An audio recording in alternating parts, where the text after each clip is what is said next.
Joining us for more, our political panel, Arshi Siddiqui, former Pelosi senior aide, Democratic strategist, founder, CEO of Bellwether Government Affairs, and Lisa Camuso Miller, of course, Republican strategist, former communications director at the RNC and host of the Friday Reporter podcast. It's great to have both of you with us. You work with plenty of CEOs in the tech space, in the government space as well when it comes to elected officials. Here they collide. Once again, Lisa, are we in a world where the CEOs, the billionaire CEOs at that, because he also talked to Mark Benioff before making this decision on San Francisco, are essentially members of the cabinet?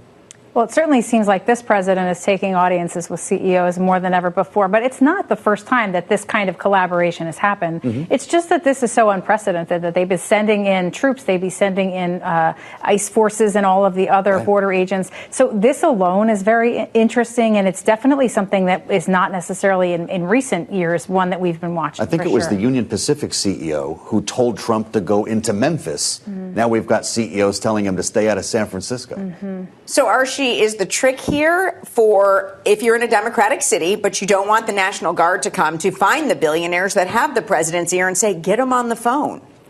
You know, it's a very good point, and I think they have to use every tool in the toolbox to really send that message. And as you indicate, I think CEOs and billionaires are a very good messenger in terms of this White House. Well, you know, we've got a pretty long line of donors, for instance, helping to build a $300 million ballroom on the campus grounds there at the White House. Arshi, you've seen pictures of the East Wing because it's gone. And when I say that, they've actually finished the job in 3 days. The East Wing is gone. Does the president need to be more transparent about who's paying for the ballroom?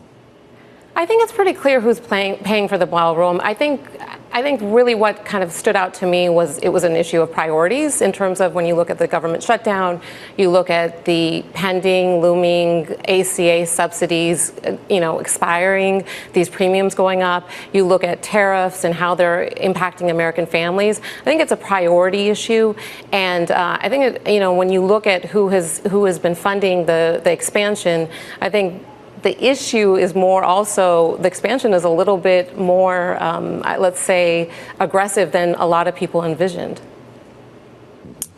And Lisa, even though this is a privately paid for project, does the president need to be more transparent, quite frankly, with the people? I mean, this is known as the People's House, and a major part of it is pretty much demolished now.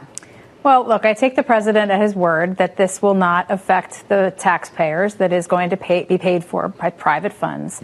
The other thing, too, is we have to remember that in history, this building has been modified many, many times before. I think what makes it so incredibly different this time is that it is obvious. We're seeing photographs that look, it's from the outside, but the changes have been made inside over and over again for modernization and for other ways. And this will provide the White House an opportunity to have more interaction on the White House grounds. But a lot of the reasons why the pictures are much more public now than they've been in the past is because the White House is talking about it and the White House is sharing them, which then creates some issues for Republicans, well, for any lawmaker that has to answer questions about it.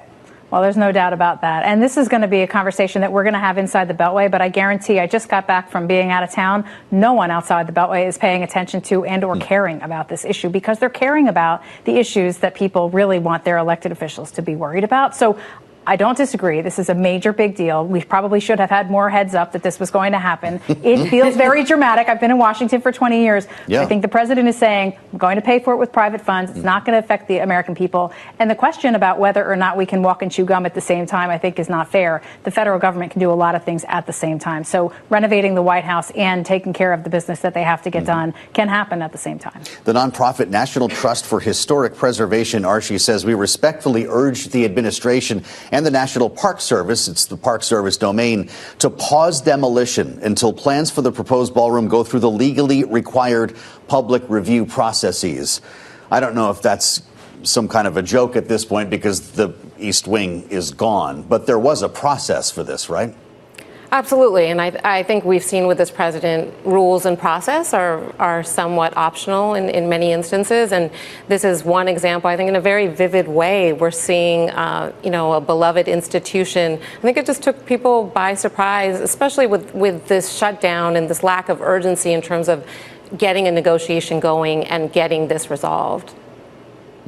Lisa, you did bring up a good point, though. You're outside of the Beltway. Is this something that maybe passes people by quickly, but the news cycle moves so quickly that once the new East Wing is up and it's on to the next thing, and people forget about this? I do think that that is the case. I mean, I don't think it's right, but I do definitely think that this seems like more Washington noise that's happening inside the Beltway while everyone else is saying, what are we going to do about our health care subsidies? What are we going to do about getting people back to work? They care about those issues, and that's why they're focused. So this one will get lost in the mix, and I don't necessarily think that outside the Beltway anyone is focused on the ballroom at all. Interesting reaction from the White House. Some of the language and rhetoric that we've heard, they called people losers and pearl clutchers the other day who were criticizing the president for this.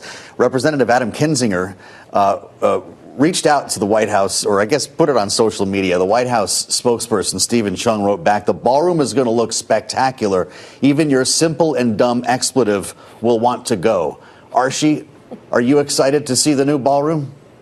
Listen, it is at the People's House, as you mentioned. So I think modernization is really important. Just timing is also important in terms of where you can walk and chew gum at the same time, certainly. But I think there's a strong argument to be made that we're in crisis mode in terms of American families and affordability.